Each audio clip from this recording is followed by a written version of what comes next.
Çin ilk defa Tayvan'ın bağımsızlığını destekleyenlerle ilgili bir kara liste hazırladığını açıkça duyurdu. Çin'in Tayvan İlişkileri Ofisi, adanın başbakanı, parlamento başkanı ve dışişleri bakanının inatçı bir biçimde Tayvan'ın bağımsızlığını desteklediğini ifade etti. Pekin listedeki kişilerin Hong Kong ve Macao gibi özel yönetim bölgelerine giremeyeceğini ifade etti. Bu kişilerin anakaradan insanlarla işbirliği yapamayacağı ve fonlanamayacağı belirtildi. Malatya'da Doğu Türkistanları destek amaçlı düzenlenen basın açıklamasında Çin'in Doğu Türkistan'da 1949'dan 2016 yılına kadar zulüm ve katliamlara imza attığı, 2017'den bu yana bunun soykırım boyutuna ulaştığına dikkat çekildi. ABD Temsilciler Meclisi Başkan Joe Biden'ın ekonomi planının ilk aşamasını oluşturan yaklaşık $1 trilyon altyapı paketini onayladı.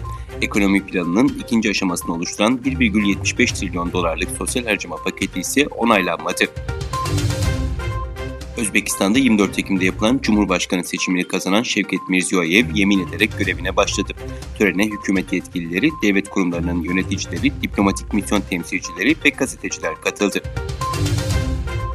ABD, Pegasus casus yazılımının arkasında olan İsrail'in NSO Group adlı şirketi ticari kara listeye aldı. Pegasus yazılımının kimi devletler tarafından aktivistleri ve gazetecileri takip etmek için kullanıldığı ortaya çıkmıştı. Rusya'da koronavirüs salgınının başlangıcından bu yana 41.335'te en yüksek günlük vaka sayısı tespit edildi. Böylece toplam vaka sayısı 8.756.000'e yaklaşmış oldu. ABD'nin Houston kentinde düzenlenen müzik festivali Astroworld sırasında yaşanan izdihamda en az 8 kişi yaşamını yitirdi.